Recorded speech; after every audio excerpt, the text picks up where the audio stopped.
Assalamualaikum warahmatullahi wabarakatuh. Berjumpa kembali dengan saya dalam kelas akuntansi manajemen. Materi 2 kali ini akan berbicara mengenai konsep biaya. Nah, untuk bagian awal pada bab ini membahas pengertian dan klasifikasi biaya. Bagian berikutnya akan membahas pembebanan biaya, penentuan pemicu biaya, serta biaya barang dan jasa. Oke, kita mulai untuk materi yang pertama, yaitu mengenai pengertian dan klasifikasi biaya. Jadi, seringkali kita itu masih sulit untuk membedakan pengertian dari biaya dan pengertian dari beban. Kita mulai dari pengertian biaya.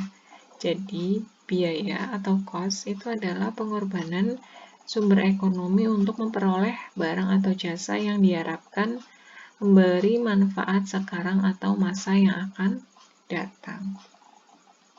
Contohnya, misal perusahaan itu membeli kendaraan. Nah, dalam hal ini biaya adalah uang atau kas yang dikeluarkan untuk membeli kendaraan. Nah, tujuannya apa? Mengeluarkan kas itu untuk mendapatkan keuntungan atau laba.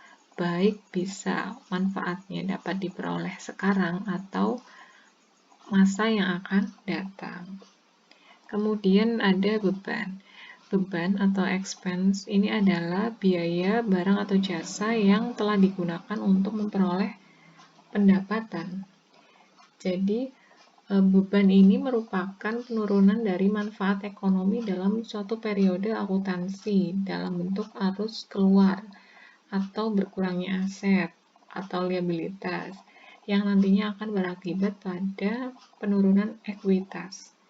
Nah, contohnya beban itu apa? Contoh dari beban itu adalah beban telepon, beban sewa dibayar di muka, ada beban utang gaji, beban pokok penjualan, beban depresiasi, itu adalah contoh dari beban. Nah, untuk klasifikasi biaya, jadi biaya di sini diklasifikasikan berdasarkan 4 kategori. Yang pertama itu ada ketertelusuran biaya, kemudian ada perilaku biaya berdasarkan fungsi pokok perusahaan, dan berdasarkan elemen biaya produksi. Yang pertama, klasifikasi biaya berdasarkan ketelusuran. Jadi berdasarkan ketelusuran itu biaya dibagi menjadi 2. Yang pertama itu ada biaya langsung dan yang kedua ada biaya tidak langsung. Contoh biaya langsung. Jadi biaya langsung itu adalah biaya yang dapat ditelusur sampai kepada produk secara langsung. Contohnya apa? Contohnya adalah biaya bahan baku dan biaya tenaga kerja langsung. Jadi misal dalam suatu produksi pembuatan meja, kayu itu kan merupakan bahan baku yang mudah ditelusur sampai kepada produk jadi berupa meja. Jadi banyaknya kayu yang digunakan dan biaya kayu yang digunakan itu dapat ditelusur ke setiap meja yang diproduksi. Jadi bisa ditelusur langsung ke produknya itu. Itu adalah biaya langsung. Untuk biaya tidak langsung itu adalah biaya yang tidak dapat secara langsung ditelusur ke dalam produk itu. Contohnya adalah gaji mandor produksi, itu contohnya ya. Jadi seorang mandor itu tidak secara langsung terlibat dalam pengerjaan suatu produk tertentu. Jadi seorang mandor itu dapat mengawasi pekerjaan beberapa produk sekaligus. Oleh karena itu gaji mandor itu dapat dikategorikan sebagai biaya tidak langsung. Jadi tidak langsung berhubungan ke produknya itu. Kemudian yang kedua, itu klasifikasi biaya berdasarkan perilaku. Jadi tingkat aktivitas itu bisa berubah, naik atau turun. Nah, perilaku biaya ini nantinya akan menggambarkan pola variasi dari perubahan tingkat aktivitas terhadap perubahan biaya. Berdasarkan perilakunya, jadi biaya itu diklasifikasikan menjadi 3, Yang pertama ada biaya variabel. Jadi variabel cost ini adalah biaya yang jumlah totalnya itu berubah sebanding dengan perubahan tingkat aktivitas. Contoh biaya variabel itu adalah biaya bahan baku dan biaya tenaga kerja langsung. Biaya yang kedua yaitu biaya tetap. Biaya tetap itu adalah biaya yang jumlahnya tidak terpengaruh oleh tingkat aktivitas dalam kisaran waktu tertentu. Jadi, walaupun tingkat aktivitas meningkat atau menurun, jumlah biaya tetap itu tidak akan berubah. Contohnya biaya tetap itu adalah biaya sewa peralatan pabrik.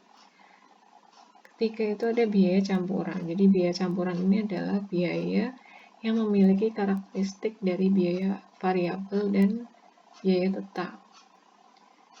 Sebagian unsur biaya campuran itu nantinya akan berubah sesuai dengan perubahan aktivitas. Nah, sementara sebagian biaya campuran yang lain itu tidak berubah, walaupun tingkat aktivitasnya berubah. Contoh biaya campuran adalah biaya listrik. Jadi, biaya pemakaian listrik itu berubah sesuai dengan perubahan tingkat pemakaian listrik. Sementara biaya abonemen dari listrik itu tidak berubah walaupun pemakaian listriknya itu berubah. Yang ketiga, klasifikasi biaya berdasarkan fungsi.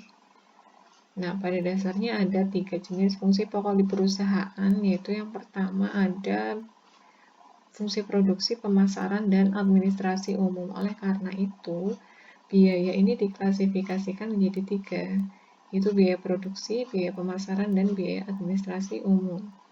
Biaya produksi yaitu biaya yang digunakan untuk membuat bahan menjadi produk jadi. Jadi biaya produksi itu meliputi biaya bahan baku, biaya tenaga kerja langsung, dan biaya overhead pabrik. Kemudian biaya pemasaran. Biaya pemasaran ini meliputi berbagai biaya yang terjadi untuk memasarkan produk atau jasa. Contohnya biaya pemasaran yaitu biaya promosi, biaya iklan, dan biaya pengiriman. Terakhir itu ada biaya administrasi dan umum. Biaya administrasi dan umum ini adalah biaya yang terjadi dalam rangka mengarahkan, menjalankan, dan mengendalikan perusahaan. Nah, biaya administrasi dan umum ini biasanya terjadi dalam fungsi administrasi dan umum. Contoh biaya administrasi dan umum itu adalah gaji pegawai administrasi, biaya depresiasi gedung kantor, dan perlengkapan kantor. Yang terakhir itu adalah klasifikasi biaya berdasarkan elemen biaya produksi. Nah, aktivitas produksi itu adalah aktivitas mengolah bahan menjadi produk jadi. Nah, pengolahan bahan itu dilakukan oleh tenaga kerja, mesin, peralatan, dan fasilitas pabrik lainnya. Berdasarkan fungsi produksi, maka biaya diklasifikasikan menjadi 3, yaitu biaya bahan baku, biaya tenaga kerja langsung, dan biaya overhead pabrik. Kita bahas biaya bahan baku. Biaya bahan baku itu adalah nilai dari bahan baku yang digunakan dalam proses produksi untuk diubah menjadi produk jadi. Jadi pada dasarnya itu ada 2 kategori bahan, yaitu yang pertama bahan baku dan bahan penolong. Untuk bahan penolong ini nanti akan dimasukkan ke dalam biaya overhead pabrik, bukan biaya bahan baku. Biaya tenaga kerja langsung adalah besarnya nilai gaji dan upah tenaga kerja yang terlibat langsung untuk mengerjakan produk tersebut. Nah, pada dasarnya ada 2 jenis tenaga kerja, yaitu tenaga kerja langsung dan tenaga kerja tidak langsung. Karyawan produksi yang langsung terlibat dalam pembuatan produk, misalnya buruh, termasuk tenaga kerja langsung. Tapi kalau supervisor, kepala pabrik, mandor itu adalah tenaga kerja tidak langsung, karena secara tidak langsung itu terlibat dalam pengerjaan suatu produk. Nah, biaya tenaga kerja tidak langsung ini akan masuk ke dalam biaya overhead pabrik. Nah, biaya overhead pabrik adalah semua biaya produksi selain biaya bahan baku, dan biaya tenaga kerja langsung. Berikutnya ada pembebanan biaya. Jadi ada 3 konsep yang perlu kita ketahui dalam membebankan biaya. Yang pertama itu ada biaya itu sendiri, kemudian objek biaya, dan metode pembebanan biaya. Nah, untuk pengertian biaya, tadi kita sudah dijelaskan. Kemudian kita akan menguraikan sedikit mengenai apa sih itu objek biaya. Nah, objek biaya ini adalah unsur berupa apapun yang kepadanya biaya itu dibebankan. Objek biaya bisa berupa produk, departemen, aktivitas, atau bahkan pelanggan. Jadi contohnya di sini itu ada PT Sritek.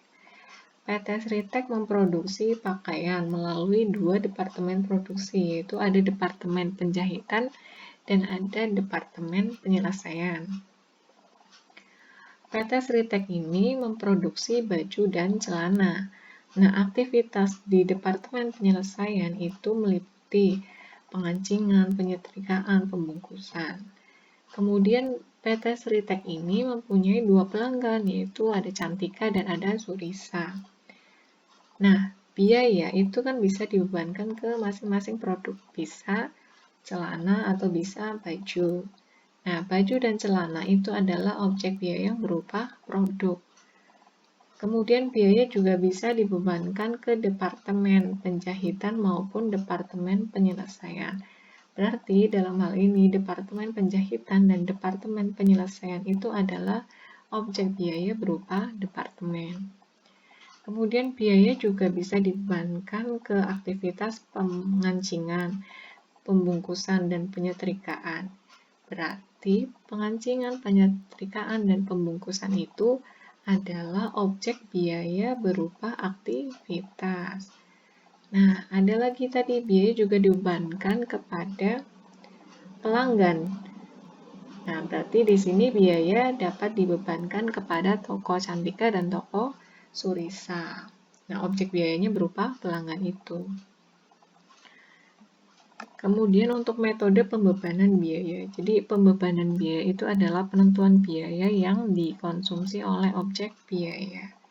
Ada 3 metode pembebanan biaya. Yang pertama itu metode penelusuran langsung.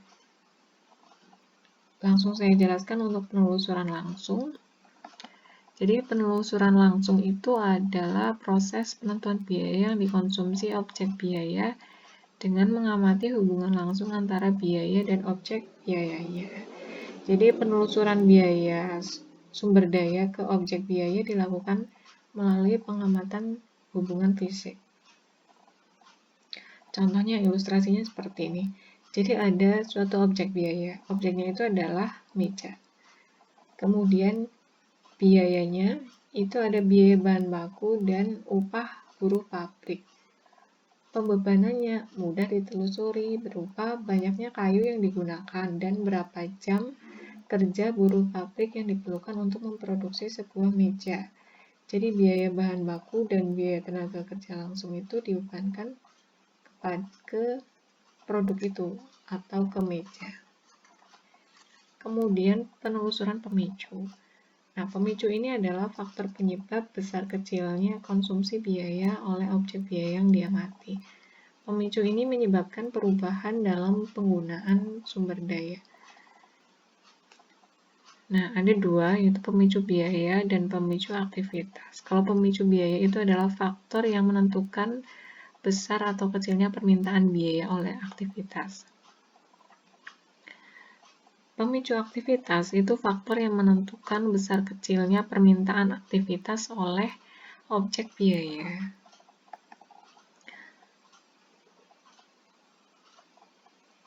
Ini ada tabel untuk aktivitas dan pemicu biayanya.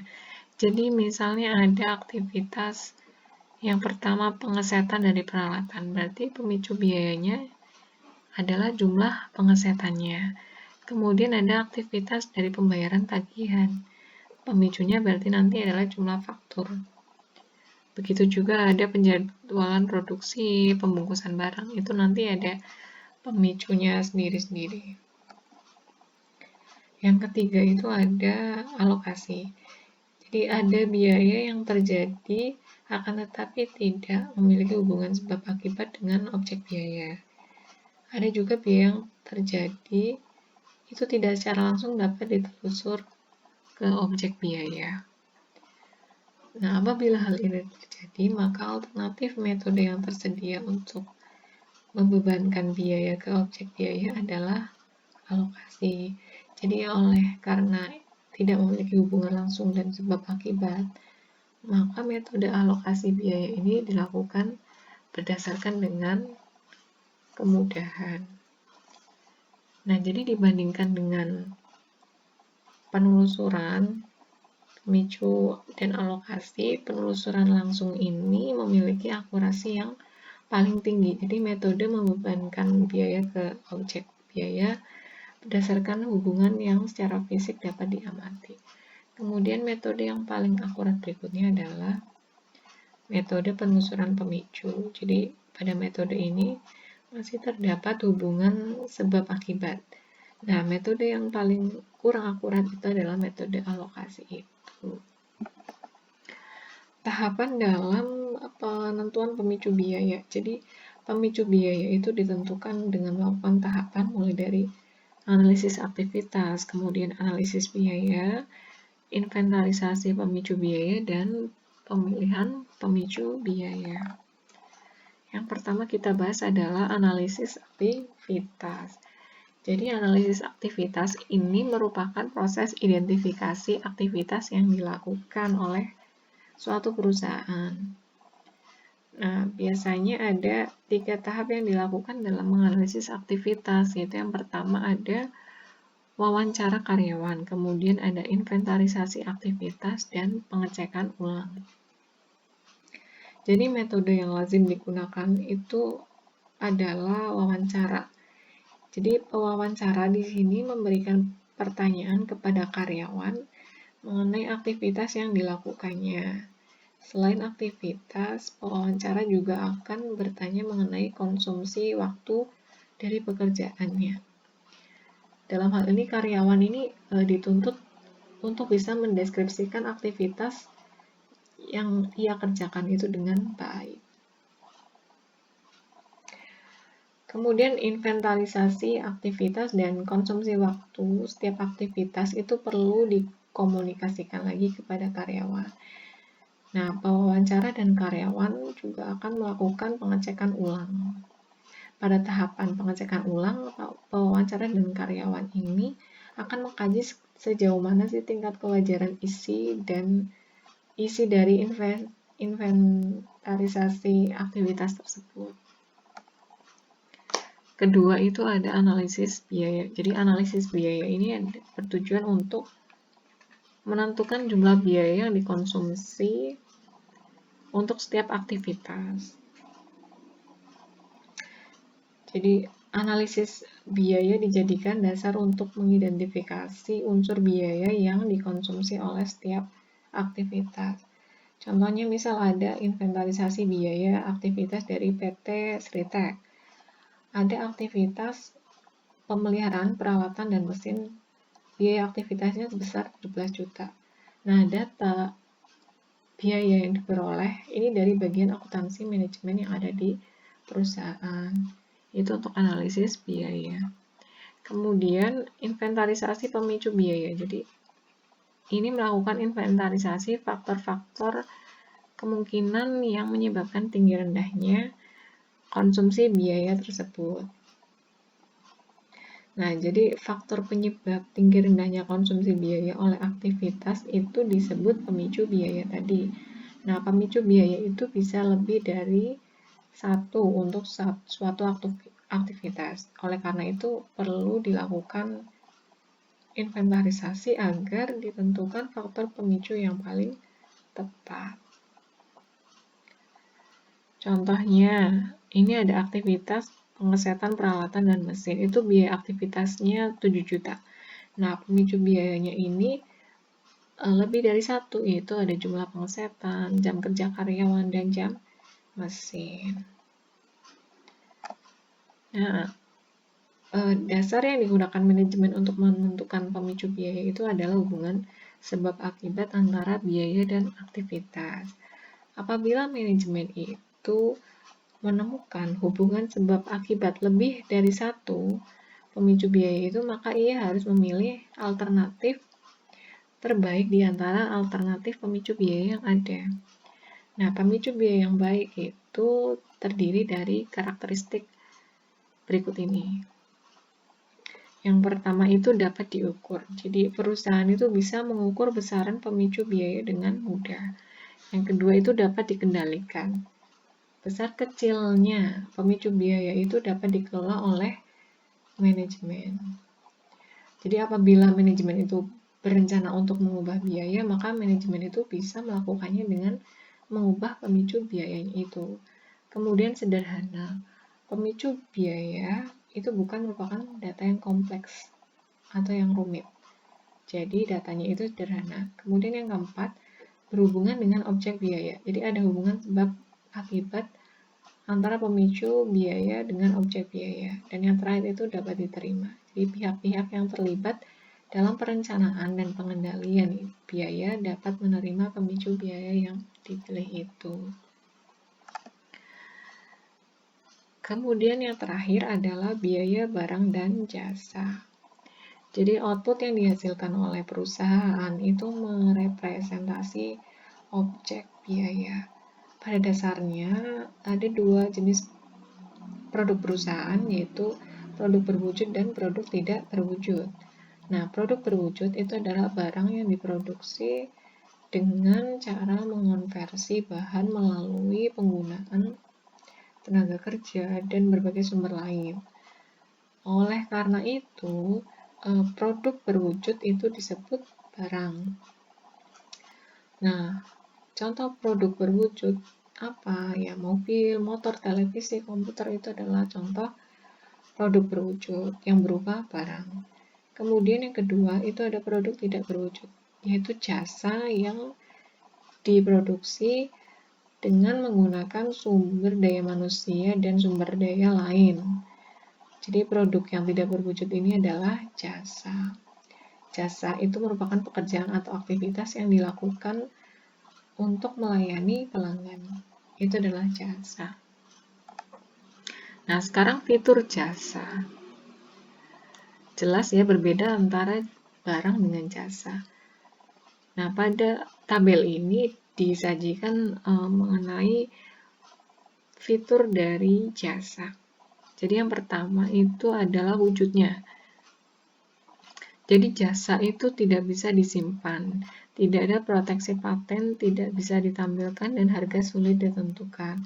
Maka dampaknya kepada akuntansi manajemen, karena jasa tidak dapat disimpan, maka tidak ada persediaan. Kemudian perlu kode etik, bentuk fisiknya tidak ada, pembebanan biaya rumit. Kemudian daya tahan. Daya tahan jasa itu manfaatnya cepat hilang. Kemudian jasa itu bisa berulang.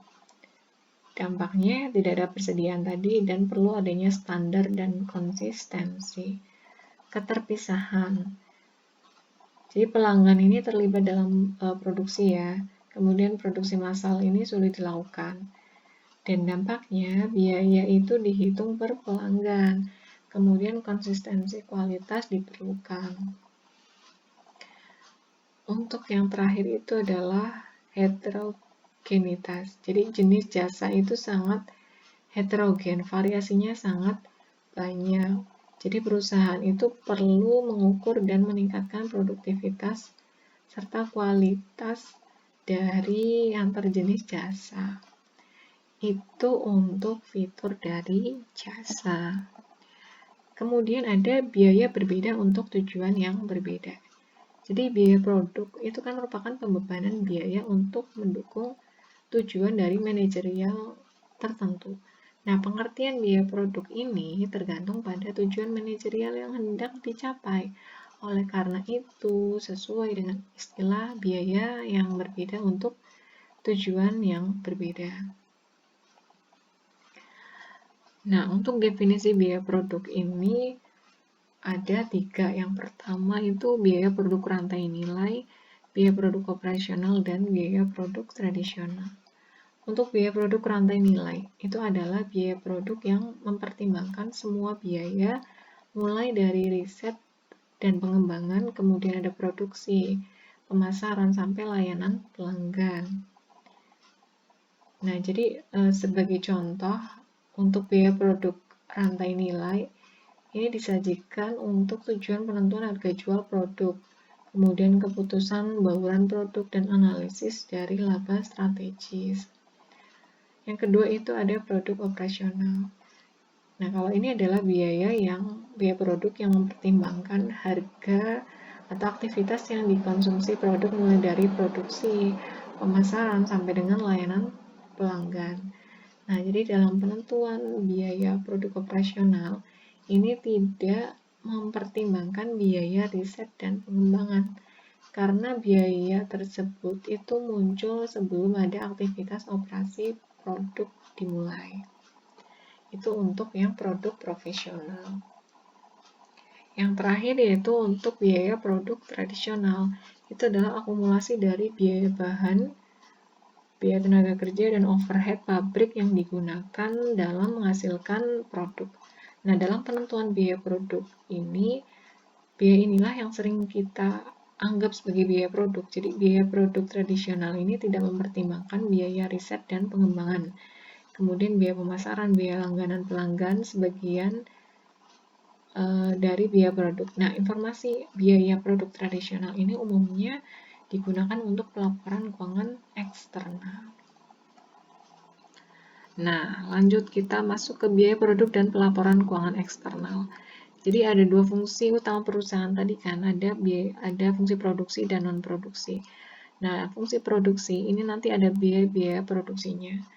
Biaya produksinya mencakup tiga itu, bahan baku, tenaga kerja langsung, dan overhead pabrik. Ketiganya ini nanti digunakan untuk penyusunan dari pelaporan eksternal. Nah, sebenarnya biaya produksi juga sering dikelompokkan menjadi dua, yaitu biaya utama dan biaya konversi. Biaya utama atau prime cost itu adalah jumlah biaya bahan baku dan tenaga kerja langsung. Sedangkan untuk biaya konversi atau conversion cost itu adalah biaya tenaga kerja langsung dan overhead pabrik. Nah, untuk biaya non-produksi itu ada banyak. Jadi biaya-biaya yang terkait dengan fungsi perancangan, pengembangan, penjualan, distribusi, langganan, dan administrasi umum. Selanjutnya yang terakhir adalah laporan laba rugi perusahaan manufaktur dan laporan laba rugi perusahaan jasa. Nah, untuk laporan laba rugi perusahaan manufaktur, berdasarkan klasifikasi fungsi atas biaya disajikan pada gambar ini ya. Jadi unsur pertama yang tampak pada laporan laba rugi perusahaan manufaktur adalah penjualan. Kemudian ada harga pokok penjualan dikurangkan dari penjualan untuk menentukan laba kotor. Nah, harga pokok penjualan ini berasal dari persediaan barang awal, ditambah dengan harga pokok produksi dan dikurangi persediaan barang akhir. Nah, perincian lebih lanjut mengenai laba rugi perusahaan itu dituangkan pada laporan yang disebut laporan barang yang diproduksi. Nah, biaya pemasaran dan biaya administrasi ini disajikan setelah laba kotor. Biaya pemasaran dan biaya administrasi disebut biaya operasi. Nah, untuk menentukan laba bersih sebelum pajak, maka biaya operasi itu dikurangkan dari laba kotor. Selanjutnya untuk perusahaan jasa. Jadi sedikit berbeda dengan perusahaan manufaktur ya. Untuk perusahaan jasa, perhitungan biaya penyediaan jasa berbeda tadi ya, dengan perhitungan harga pokok penjualan pada perusahaan manufaktur. Jadi dalam perusahaan manufaktur kan dikenal tadi dengan istilah yang namanya harga pokok penjualan. Nah, kalau di perusahaan jasa itu istilahnya ada biaya jasa dijual. Kemudian tidak ada persediaan barang awal dan barang akhir periode. Nah, jadi walaupun perusahaan jasa itu tidak ada persediaan barang awal dan akhir, tetapi pekerjaan dalam proses masih tetap ada. Jadi pekerjaan dalam proses awal dan pekerjaan dalam proses akhir itu akan diperhitungkan untuk laporan laba rugi pada perusahaan jasa. Jadi demikian untuk materi konsep biaya. Semoga materinya dapat dicerna dengan baik. Apabila masih ada yang ingin ditanyakan, dapat ditanyakan di grup. Terima kasih atas perhatiannya. Saya cukupkan sampai di sini. Mohon maaf kalau misal ada salah kata, saya akhiri. Terima kasih. Wassalamualaikum warahmatullahi wabarakatuh.